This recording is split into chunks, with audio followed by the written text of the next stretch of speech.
Epoch Radio, giving you the tools to guide you on your spiritual or metaphysical journey. I'm your host, Dr. Candace Nadine Green.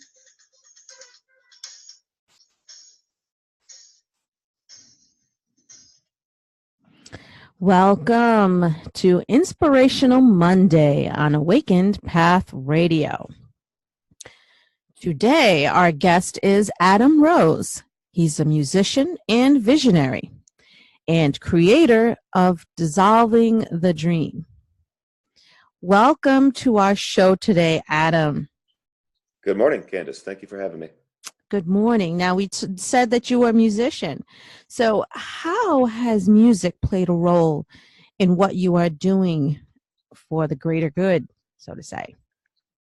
Well, that's a really good question, actually, because it gives me confirmation in who I am. Because ideas, you can lose conviction in. Sometimes you can lose confidence in them being accurate. But music is very accurate in terms of like being a barometer for who you are.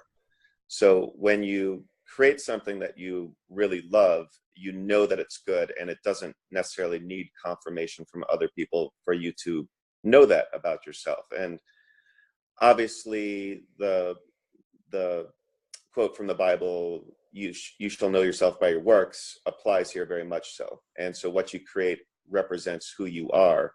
And so the music really gives me a great confidence in who I am more than anything else.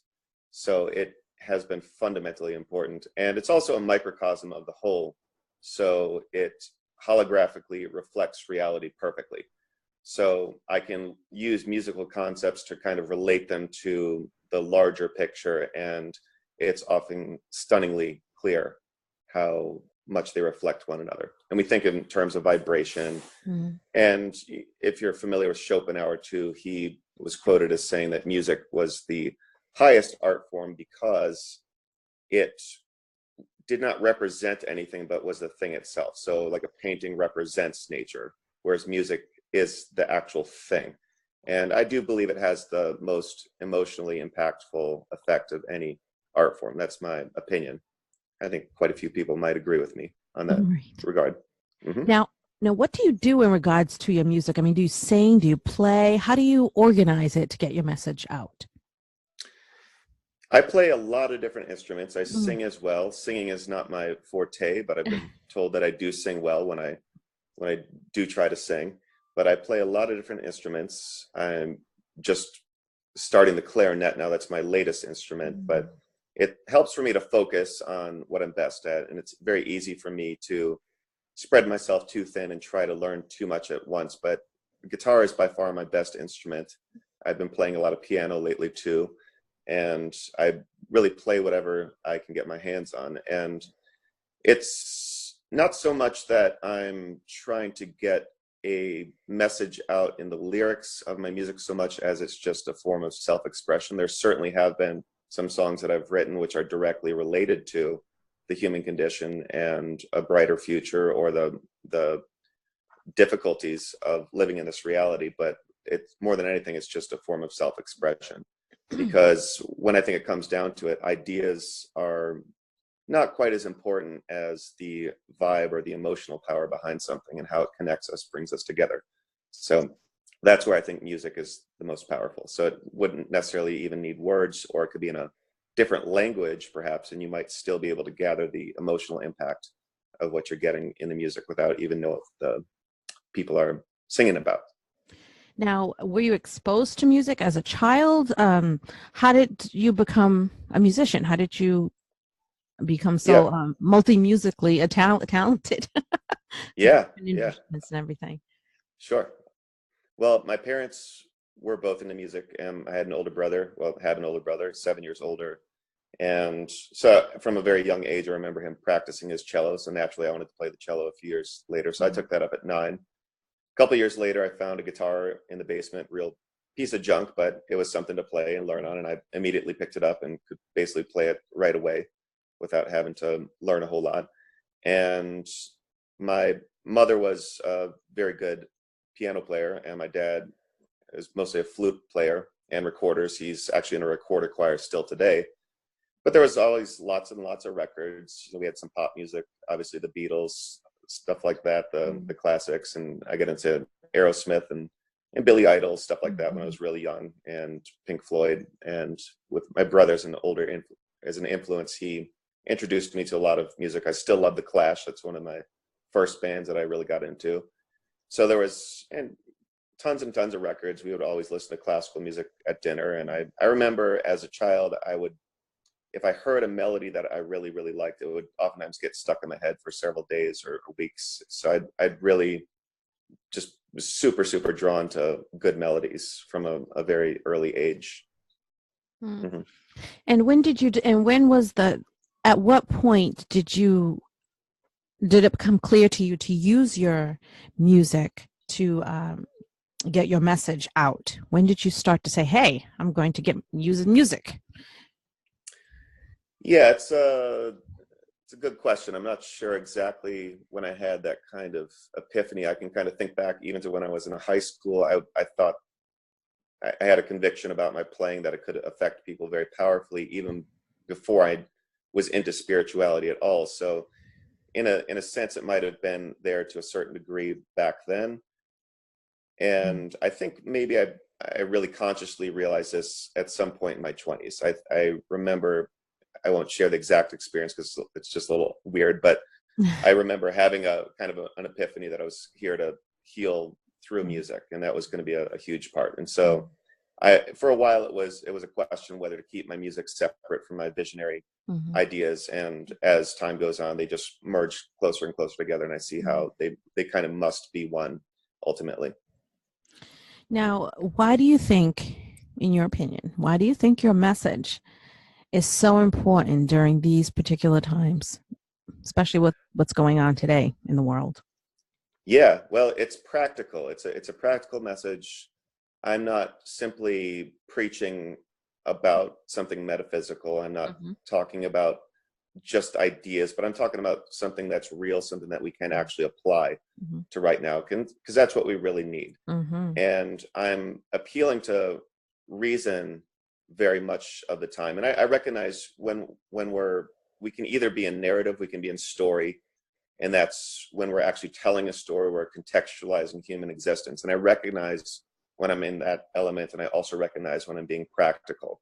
And when it comes down to spirituality, I know that we cannot really divorce spirituality and practicality. They have to be one.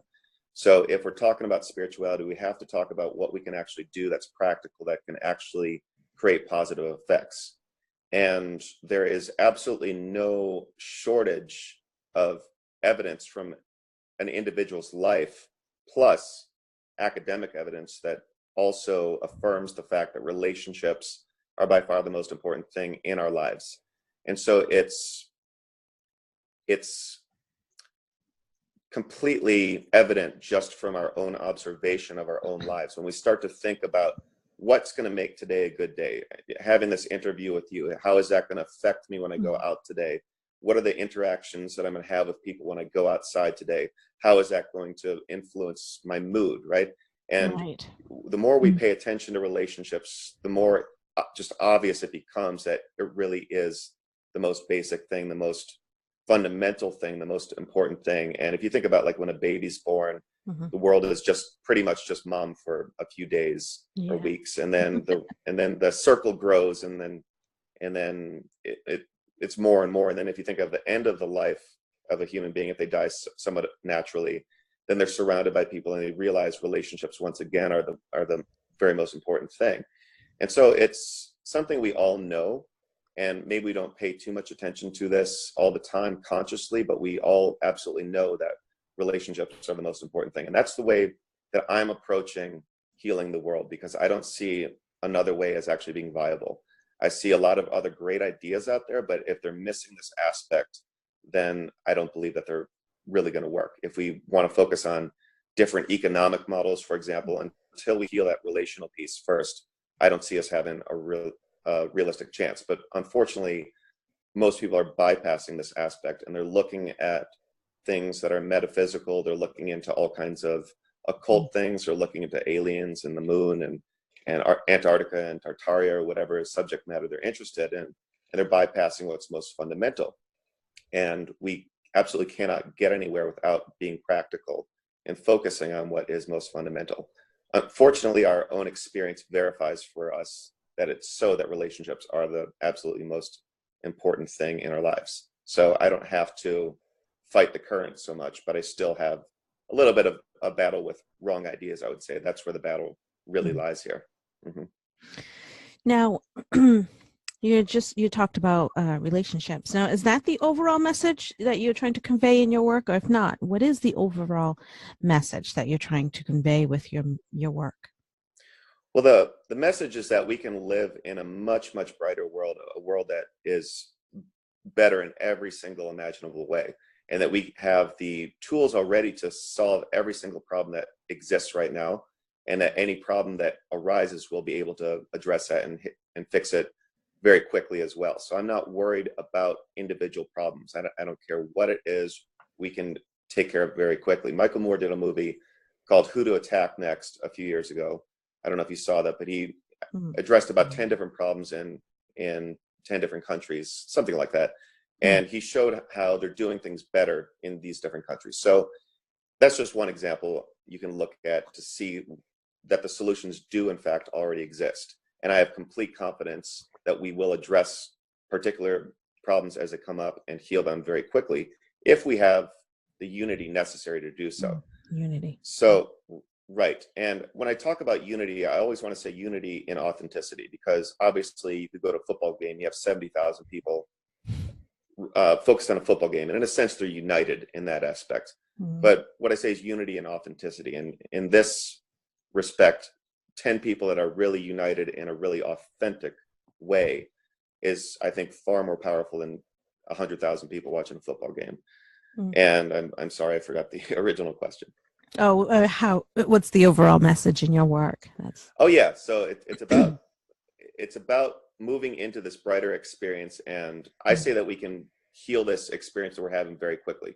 We're talking on technological devices right now, and this technology allows ideas to spread incredibly rapidly right now. So there's really nothing that's preventing good ideas from traveling far across the globe very quickly. And I liken it to like a forest fire, where in a positive way, where it can get started maybe with a little spark and a flame, and it can quickly erupt into a great big forest fire if the conditions are right for it. And I kind of liken us to like maybe all trees in a forest, and we can kind of be lit up by this divine light very quickly once this spark creates a flame and then creates a little fire, and then it can light the entire forest on fire. I know it's not the most pleasing analogy, especially if you live out west right now. Yeah, right.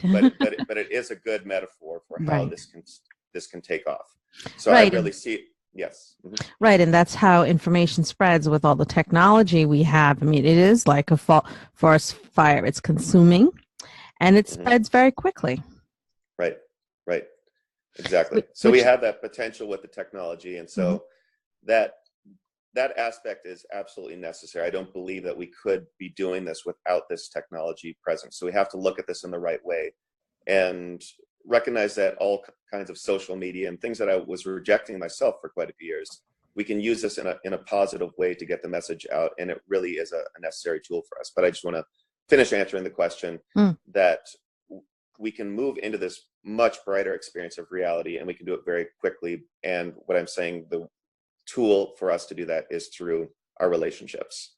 And I'm making that very clear that that's first and foremost thing that we have to focus on. Very good. Now, you're also the creator of Dissolving the Dream. We're going to probably talk a lot more about that in our next interview. But what led you to creating this Dissolving the Dream? Yeah, let's see, maybe about 10 years ago, I first started to get into group work with other people. Actually, it's a little bit more than 10 years ago. And then I first started to try to do this on my own. And I really developed this conviction that this was really the way, through group work. And about right before 2112, around that time, I made my first effort. So I built up the website the first time. And my ideas were were pretty much the same as they are now, but they just weren't nearly as developed as they are now. But I had this really strong conviction that meeting in small groups with other people in a comfortable, cozy environment and just being really real authentic, and doing a few practices, which I go through in depth with the plan, could be a radically transformative experience for people. And as time goes by, I only gain conviction in this idea that this really is the way. And for us to be focusing on really large issues in the world involving countries and the president and all these mammoth kind of issues that we're focused on, when we're bypassing ourselves and how we relate to one another. Like, why is it that we can walk down the sidewalk and just ignore everybody?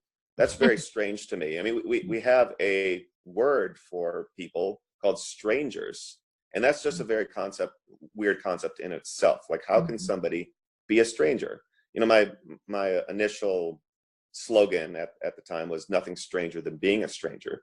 So I don't see how you can possibly expect to have a sane world when everybody is basically a stranger to one another. And I make no reservations stating it's not just about going out and changing how you interact with people, because we've all done that hundreds or thousands of times, especially if we're on this conscious path of maturation. We try a different technique here or there, but the real thing that needs to happen is that we need to form really supportive bonds that focus on us being not artificially nice to one another, but really real with people, and being able to express ourselves in ways that we typically don't, because it takes an enormous amount of energy to keep on a persona that's not real. And the more that we can just get comfortable in our authenticity and encourage others to do that too, it can be like a huge weight off our shoulders. And that's really where the magic happens. And I like to think of like rock bands, for example, great rock bands that had some really great synergy between the members. What happens when people really sync their energy in a way that's super harmonious? You can get this incredible music. So if we focus on the micro, if we focus on relationships, that is the gold mine. And that's what most people are bypassing in their ideas about how to shift reality. But that really is the only way. Now, we mentioned that we have this great technology to help us get our messages and our word out to the public. How do you, how can I say this? How do you get your message to the masses? Besides, I mean, do you go out? Do you go and speak? Do you use the technology? Is it email? I mean, how do you get people to jump on board and come along with you on this journey? Well, great question. I could use a few suggestions if you have any. Actually, I'm just learning. I just learned Facebook this year. I had an account for a while, and in January I just went on and I started using it a little bit more. And I'm developing a Twitter account as we speak as well, and I logged on to Instagram the other day, and so I started that as well. So I'm recognizing that social media is something necessary that I have to get involved in, and YouTube as well. And so I've developed a good body of work, but I haven't really understood how to get the ideas out there. I've also, it might take a little bit of time to go into some of the physical challenges I've been facing over the years as well. But that's been a huge roadblock as well in terms of how confident I've been in getting out there while I'm dealing with some really, really difficult physical challenges. So that is a really good question. All I can tell you right now is that every day I'm so magnetized to this goal that every day I make a list of things I think will be most helpful in getting the message out there. And I try to get at least something accomplished every day that will help me move in the right direction here. But it's certainly a learning process, but I have the conviction in these ideas, and I'm just going to keep moving forward with it. And I don't know exactly how it's going to happen, but hopefully I'll meet the right people at the right times who can help me move things forward here. That's right. And it's going to be a very exciting journey. So, do you have any upcoming work, events, or classes, etc., that you want to share with our listeners today? Yeah, well, I'm going to be starting this group in about a week from today. Actually, it's going to be 8 days from today. I'm gonna introduce this to a whole bunch of people. So I've started a meetup group, and I'm gonna probably advertise it on Facebook too. I've got some support from a local church here that the minister really has taken a liking to some of these ideas, and so I'm hoping for a good turnout here. I've tried to start this up a number of times. So far, it hasn't really taken off the way I wanted it to, but I have such a strong conviction in it that nothing can really stop me. So I can go through a difficult period and give up on it for a while. Maybe I'll focus on my music for a while, but I keep coming back to these ideas, and the convictions only grow stronger. But hopefully this is going to be the time that people will respond better to this. And I see a lot of promise in the conditions of the world right now, the unrest, the extreme stress that empaths and sensitives are under right now, and recognizing the need for bonding and community. And it seems very promising, like the interest in tiny homes and community and organic gardening and all these things represent to me this desire for a more natural way of life, and the desire to be connected with one another and to no longer live as strangers to one another. So I see the conditions as really fertile for something like this taking off right now.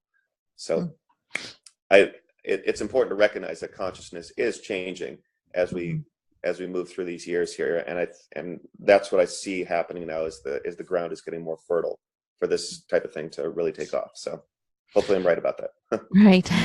Now it's easy, as you mentioned, just to get discouraged and to give up temporarily and then come back to whatever it is that you were doing. I've been through that many times.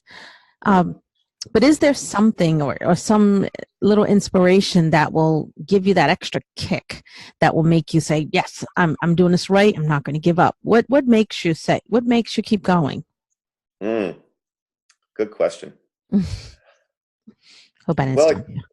No, it's a really good question. And, I'm kind of getting a nice little divine vibe right now. So it could be anything. It could be, I'm really goofy.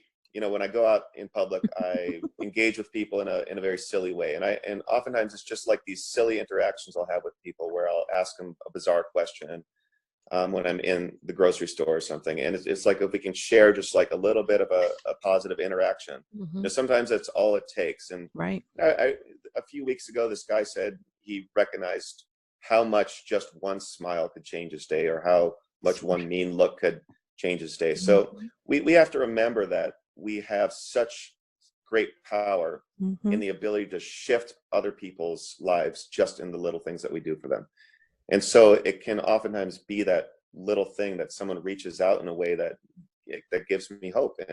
And when I see how little we can do for others that can have such a huge impact, it gives me great faith that we can be such great medicine to one another. So, but sometimes a new experience will be like taking an unexpected turn on the road and finding a new restaurant or something, or I don't know, it could be anything. But I think when we have like this new uplifting experience, it always puts us in a better place. So, but yeah, it could be a lot of different things. That's awesome. Now, for those of our listeners who want to connect with you for further information, how might they do that? Well, dissolvingthedream.com is my website. And I hope to get some Facebook and Twitter icons and stuff like that up pretty soon. So to connect the social media platforms, and also AdamRoseProductions.com is where you can hear my music, and you can connect with me through that as well. Excellent. Well, it was a pleasure having you on our show today, and I look forward to speaking with you again on our next episode. Absolutely. Thank you so much for having me. Really good questions. Thank you, Adam. Okay.